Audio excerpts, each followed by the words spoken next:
अरे चुड़ैल, मेरी निकम्मी बहू, ऐसी बहू का ना होना होने से बेहतर है। माँ, क्या हुआ? आप इस तरह बात क्यों कर रही हैं? आंखों से दिखता नहीं और फिर भी शर्म नहीं आती। घर का एक भी काम ठीक से नहीं कर पाती तू। लेकिन माँ, मैं तो हर काम ठीक से करने की कोशिश करती हूँ। मेरी आंखें नहीं हैं। क्या ये मेरा दोष है? तो क्या मेरा दोष है कि तू देख नहीं सकती? सब कुछ मैं ही देखूं? मेरा काम ये देखना है कि घर के सारे काम ठीक से हुए या नहीं। घर का एक भी काम नहीं कर सकती, फिर भी बैठकर खाने में शर्म नहीं आती तुझे? माँ, ऐसे मत कहिए, मुझे तकलीफ होती है। तुम्हारी तकलीफ को सर पर मारूं? मुझे थोड़ा समय दीजिए माँ। शादी को हुए अभी कुछ ही दिन हुए हैं।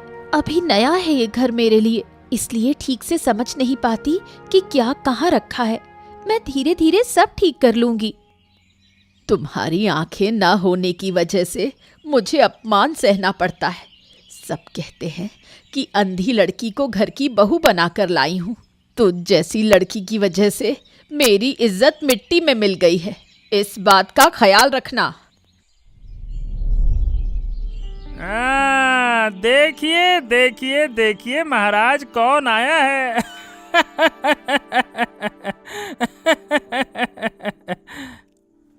तुम्हारी हिम्मत कम नहीं है आदित्य। बिना बताए 2 दिन तक राजमहल में काम पर नहीं आए। महाराज, मैं थोड़ा मुश्किल में पड़ गया था महाराज। महाराज, क्या उसकी मुश्किल सुनेंगे हैं? क्यों, क्या मुश्किल में फंस गए थे? बताओ। मैं बताता हूँ महाराज। बहुत बड़ा राजकाज करके आया है। एक अंधी लड़की को उठाकर घर की बहू बना लिया। इसीलिए हमारे आदित्य ने 2 दिन तक राजकाज से छुट्टी ली है। क्या इतनी बड़ी हिम्मत? अरे हमें बताए बिना आखिरकार ये सब काम क्यों कर रहे हो? महाराज, शायद आदित्य शर्मिंदगी की महाराज और तो और शायद आदित्य शर्मिंदगी की वजह से नहीं आ पाया। सच तो ये है कि जिसकी बहू अंधी हो वो इतनी आसानी से राजमहल में कैसे आ सकता है?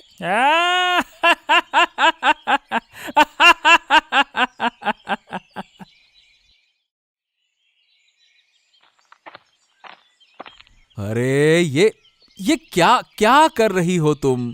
तुम्हें ये सब करना शोभा देता है क्या? हैं?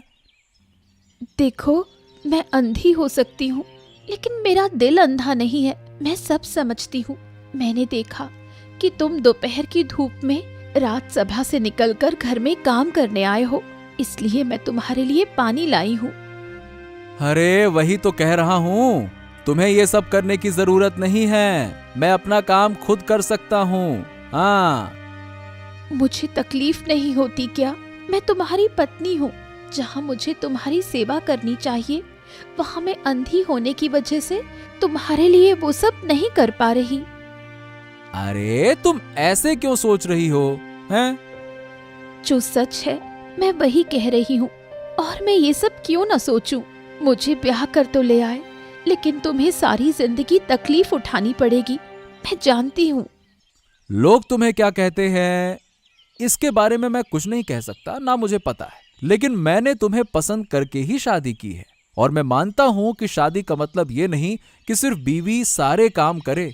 घर चलाने के लिए दोनों को बराबरी से मेहनत करनी पड़ती है। और एक बात जान लो, तुम्हें पाकर ना मैं बहुत खुश हूं। हाँ।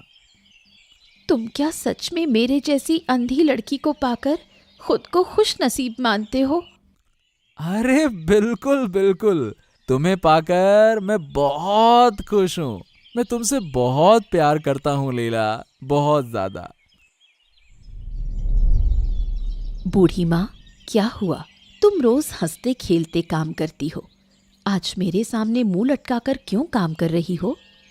रानी माँ, मुझे माफ करना, लेकिन मेरे जीवन में अब क्या शांति बची है। इस बूढ़ेपन में सोचा था कि सुख से चिता पर चढ़ जाऊंगी, लेकिन क्या मेरे भाग्य में ऐसा लिखा है? तो तुम्हें सुख से चिता पर चढ़ने में कौन रोक रहा है? सारा दोष मेरी बहू का है, अंधी कहीं की, घर का एक भी काम नहीं कर सकती।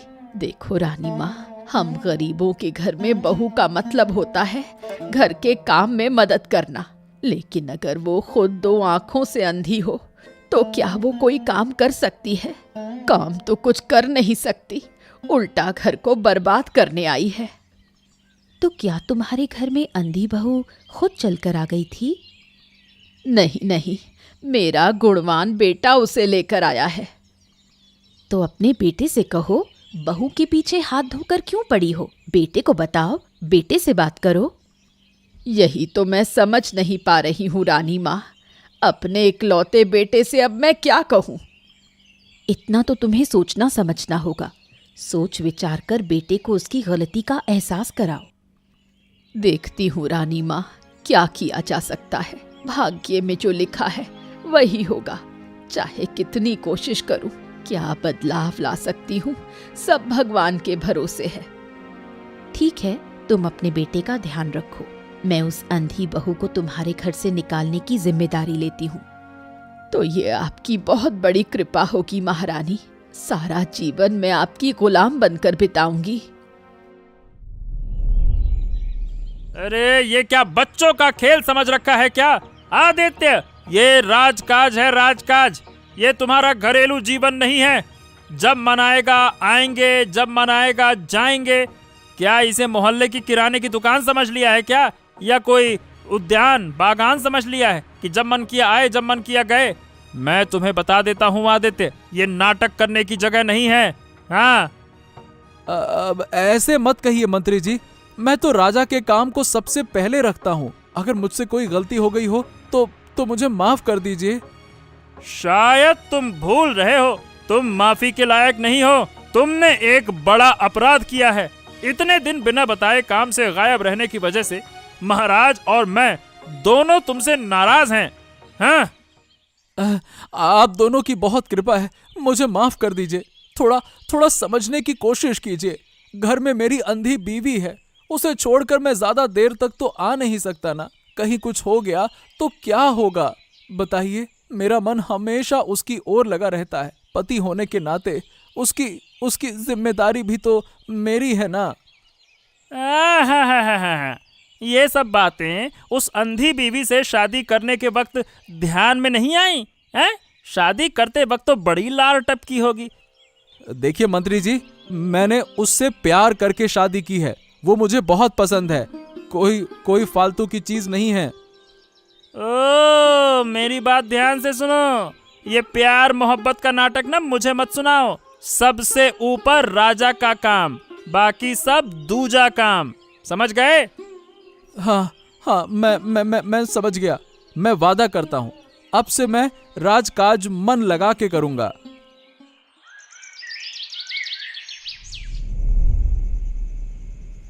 आप चिंतित लग रहे हैं राजा जी। मैं एक बात कहने की सोच रहा हूँ रानी।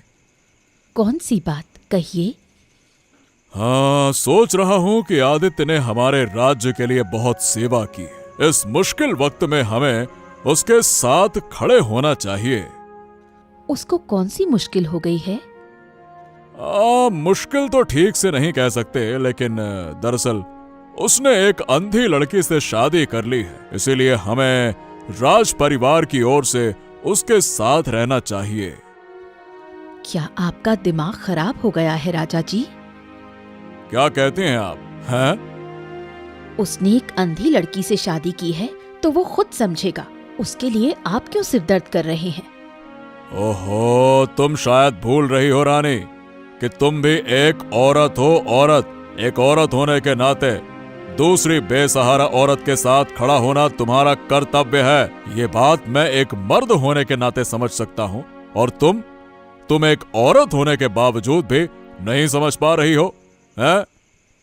मुझे बस ये समझ नहीं आ रहा कि आदित्य के लिए आपका इतना प्यार क्यों टपक रहा है। अपनी बात थोड़ा सोच समझकर कहने की कोशिश करो रानी। मैंने तुमसे सलाह मांगी है, इसका मतलब ये नहीं कि तुम कुछ भी बोलती जाओ और मैं उसे सहता रहूं। तो क्या एक बाहरी इंसान की वजह से हमारे बीच झगड़ा होगा? झगड़ा तुम कर रही हो रानी, एक छोटी सी बात को लेकर। खैर, तुमसे और बात मैं बढ़ाना ही नहीं चाहता, सो जाओ। चली तो मैं यहाँ से जाऊंगी, बस इतना जान लीजिए कि इस मामले में मेरी कोई राय नहीं है। तो फिर तुम भी मेरे मामले में, मेरे फैसले में दखल मत देना। यह हमारा आखिरी जवाब है, इसको कहीं लिख लेना, ठीक है? सो जाओ अब।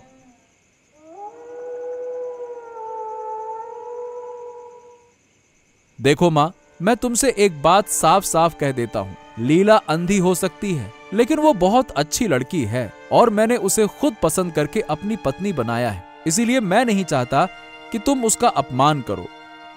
इसीलिए कहते हैं कि बहू लाने से लड़का बहू के हाथ बिक जाता है। एक अंधी लड़की के लिए तू मुझे ऐसे ताने दे रहा है? वो चाहे जैसे भी हो, है तो मेरी पत्नी ना। उसका अच्छा बुरा देखने का हक किसका है? मेरा है ना, क्योंकि मैंने उसे अपनी पत्नी बनाया है, उसे अपने घर लाया है, तो जिम्मेदारी तो मेरी हुई ना। उम्र होने पर सबकी यही उम्मीद होती है कि बहू उनकी सेवा करेगी, लेकिन हमारे घर की हालत ऐसी है कि बहू को ही खिलाना पिलाना पड़ेगा। दुनिया में कभी ऐसा सुना है तूने? हाँ देखो, जिंदगी में प्यार सबसे बड़ी चीज है माँ। किसी ने नहीं सुना तो अब सुनेंगे। और क्या, वो एक बेसहारा लड़की है और उसके साथ खड़े होने की जिम्मेदारी मेरी है। तू सबके साथ तो खड़ा रहता है, बस अपनी माँ के साथ नहीं।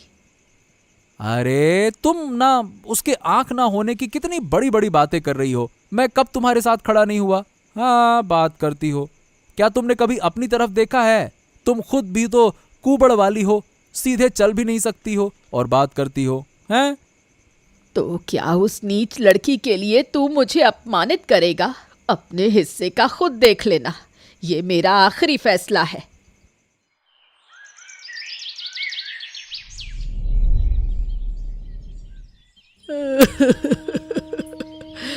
महाराज, मेरा सब कुछ बर्बाद हो गया। मेरा बेटा अब मेरी बात नहीं सुनता। महाराज, वो मुझे हर दिन अपमानित करता है। जो नहीं कहना चाहिए वो सब कहकर मुझे दुख देता है। वो भूल गया कि मैं उसकी माँ हूँ। अरे अरे, क्या हो गया? अब शांत शांत शांत शांत शांत हो जाओ, शांत हो जाओ। अच्छे से बताओ, तब मैं समझूंगा ना कि मामला क्या है। अच्छे से बताओ। मैं बताती हूँ महाराज। बूढ़ी माँ का बेटा यानी आदित्य एक अंधी लड़की को बहू बनाकर लाया। उसने न सिर्फ घर की परेशानी बढ़ाई, बल्कि अपनी माँ का अपमान भी शुरू कर दिया। वो भूल गया कि उसकी माँ ने उसे जन्म दिया है। ये सब तुम कह रही हो रानी? मैं बिल्कुल सही कह रही हूँ महाराज। और साथ ही इस राज्य की रानी माँ होने के नाते मैं आपसे गुजारिश करती हूँ कि आदित्य और उसकी पत्नी लीला को इस बूढ़ी माँ का अपमान करने की सख्त सजा दी जाए। तुम जो कह रही हो सोच समझ कर कह रही हो रानी? मैं सोच समझकर ही कह रही हूँ। अब आपको सोच समझकर फैसला लेना है। ओहो, अब मैं क्या करूं? महाराज, आप कुछ तो रास्ता निकालिए। मैं तो अब तक सोच रहा था कि आदित्य की मदद करूं, लेकिन अब इस बूढ़े की शिकायत और महारानी की बात सुनकर मेरा दिमाग गड़बड़ा गया है। समझ नहीं आ रहा कि क्या करूं, क्या करूं, क्या करूं। हे भगवान, मुझे रास्ता दिखाओ।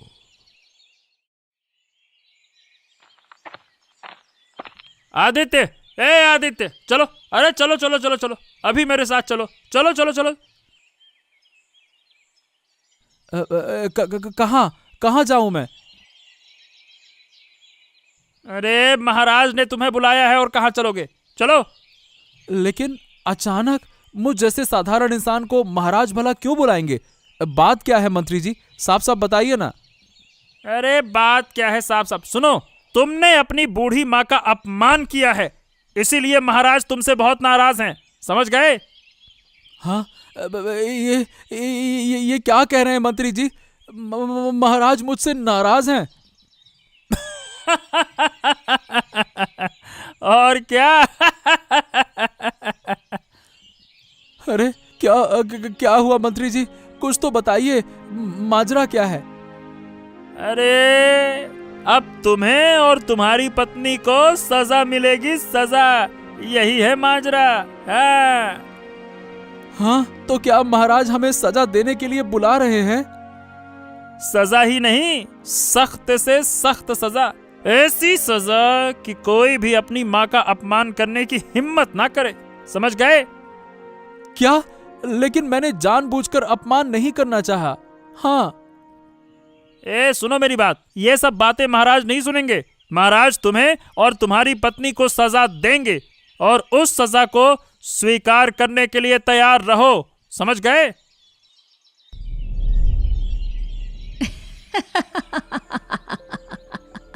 अब बोल बूढ़ी, मेरी अक्ल के हिसाब से काम हुआ कि नहीं? महारानी, आपने जो बुद्धि दी वो काम न करे ऐसा तो हो ही नहीं सकता।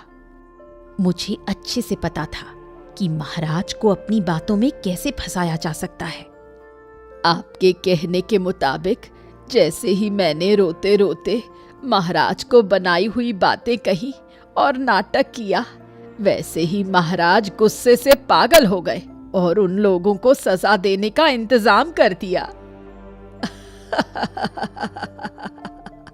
तो बहुत मजा आ रहा है ना तुम्हें? बोलो। वो तो कहने की बात ही नहीं रानी माँ, लेकिन तुम्हारा अभिनय तो बहुत अच्छा है। आंखों के आंसुओं से महाराज को कैसे गुस्सा दिलाया वो तो बताइए।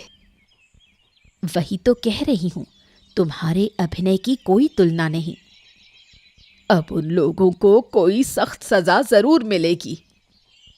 मैं भी राजा से खुद कहूंगी ताकि उन शैतानों को सख्त से सख्त सजा मिले।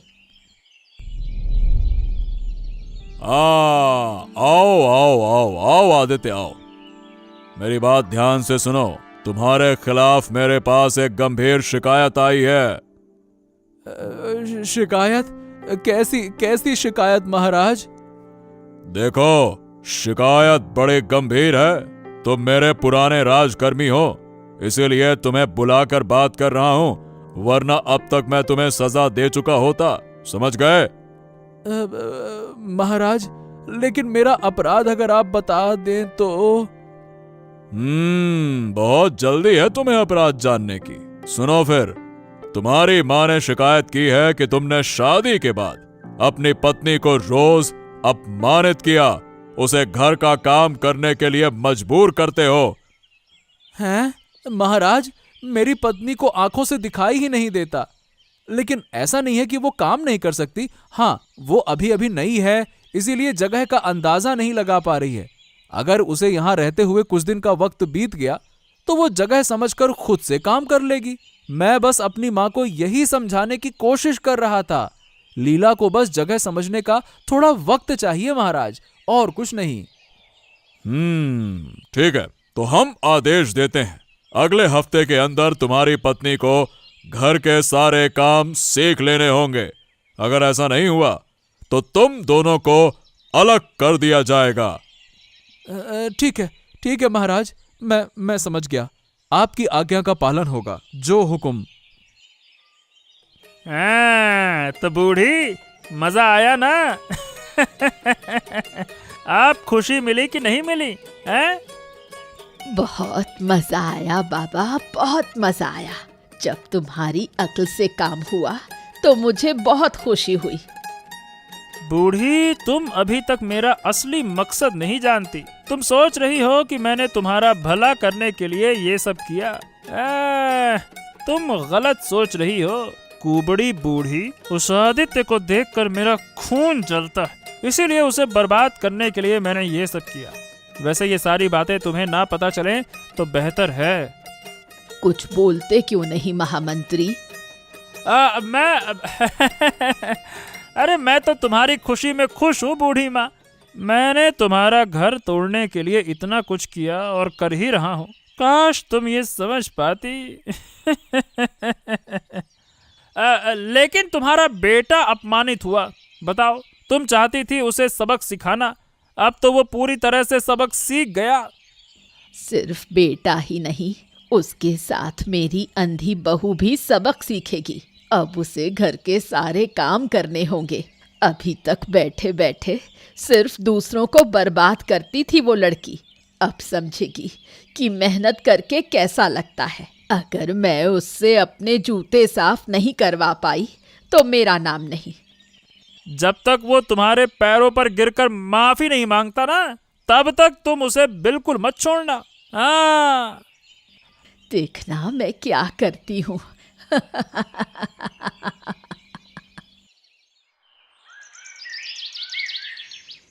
हाँ लीला, मेरे दिमाग में तो कुछ समझ नहीं आ रहा कि इस एक हफ्ते में सब कुछ कैसे ठीक हो जाएगा। महाराज ने कभी ऐसा नहीं किया, इस बार उन्होंने ऐसा क्यों कहा? मैं तो कुछ समझ ही नहीं पा रहा। तुम चिंता मत करो, एक दिन तो ऐसा होना ही था। मेरे जैसी अंधी लड़की से शादी करके तुम्हें दुख तो झेलना ही पड़ता, ये तो स्वाभाविक था। अरे दुख नहीं लीला, तुम्हें पाकर मुझे खुशी मिली है, सुख मिला है, लेकिन समाज हमारी तरह नहीं सोचता ना। शायद समाज को हमें स्वीकार करने में थोड़ा वक्त लगेगा, पर एक बात याद रखना, सब एक दिन समझ जाएंगे। तब तक हमें मुश्किल हालात से गुजरना ही होगा। फिर भी लीला, एक बात कहूं? कहो। हालात चाहे जैसे हों, मैं जिंदगी भर तुम्हारे साथ रहूंगा, तुम्हें कभी नहीं छोड़ूंगा। बस ये समझ नहीं आ रहा कि एक हफ्ते में तुम घर के सारे काम कैसे कैसे सीख लोगी, कैसे? तुम ज्यादा मत सोचो, मुझे अपने तरीके से काम करने दो। एक बार मुझे इस घर का ढंग समझ लेने दो, मैं सब ठीक कर लूंगी। मेरे दिमाग में तो कुछ घुस ही नहीं रहा, सही बताऊं तो। और तुम पर यह भयानक अत्याचार मैं बर्दाश्त नहीं कर पा रहा। अत्याचार क्या है इसमें? तुम लड़कियों की जिंदगी को नहीं समझ सकते। लड़कियों को ससुराल में सारी जिम्मेदारी लेनी पड़ती है। मैं अंधी हूँ, इसलिए नहीं कर पाती। ये मेरी गलती है, पर इस बार देखना, एक हफ्ते में मैं सब ठीक कर दूंगी।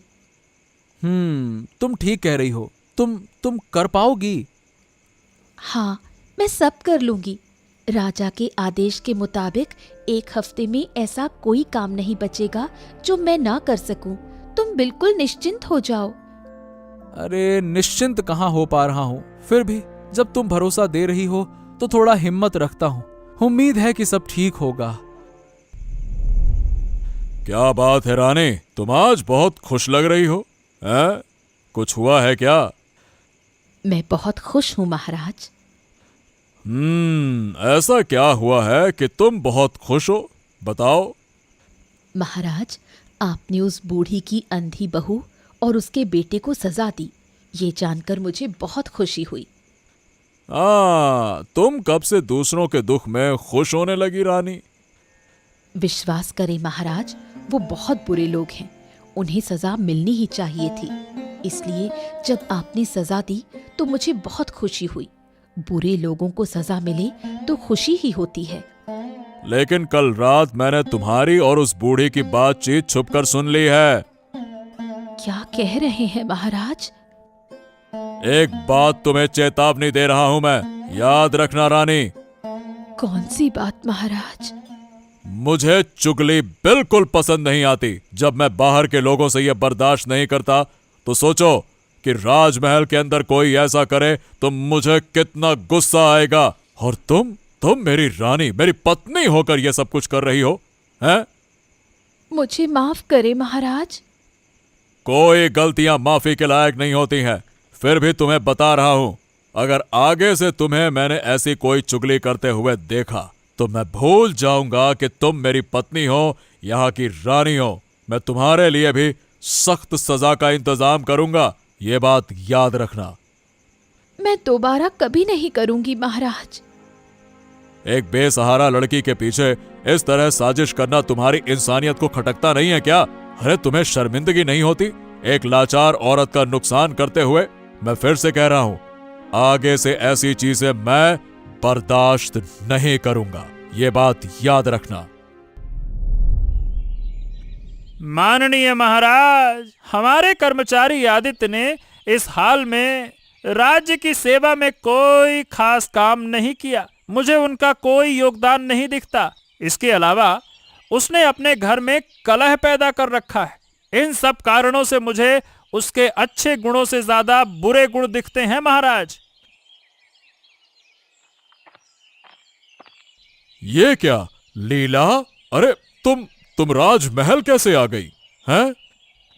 महाराज, मैं आपके लिए अपने हाथ से बनाई कुछ मिठाइयाँ लाई हूँ और ये पूरा रास्ता मैंने किसी की मदद लिए बिना अकेले चलकर पार किया, सिर्फ आपको ये मिठाइयाँ देने के लिए। अरे वाह वाह वाह वाह वाह, तुमने तो हमें हैरान कर दिया लीला। तुम्हारा यह तोहफा देने के लिए बहुत बहुत धन्यवाद। आपने मेरा तोहफा स्वीकार किया महाराज। स्वीकार तो जरूर किया, लेकिन तुमसे कुछ बातें कहना चाहता हूँ लीला। आप मुझसे कुछ कहना चाहें तो ये मेरा सौभाग्य होगा। हाँ देखो, मुझे सब पता था कि तुम्हारे खिलाफ कौन क्या सोच रहा है, लेकिन अगर मैं तुम पर दबाव ना डालता तो तुम एक हफ्ते में सारे काम सीख भी नहीं पाती। इसीलिए मैंने तुम्हें दबाव दिया ताकि तुम किसी के भरोसे ना रहो और आत्मनिर्भर बन सको, और उसी का नतीजा है कि आज तुम अपने दम पर इतना रास्ता चल कर आई, और देखो मिठाइयां भी बनाकर मेरे लिए लेकर आई। हाँ? उम्मीद है लीला कि तुम्हारा आने वाला जीवन सुखी होगा। मुझे गलत मत समझना। मैंने आपको गलत नहीं समझा महाराज। आपके आशीर्वाद से ही आज मुझे इतना सुख मिला है। आज मुझे लगा कि तुम में एक दैवीय शक्ति है। मैं उम्मीद करता हूं कि भगवान तुम्हारी आने वाले जीवन को सुखी बनाए।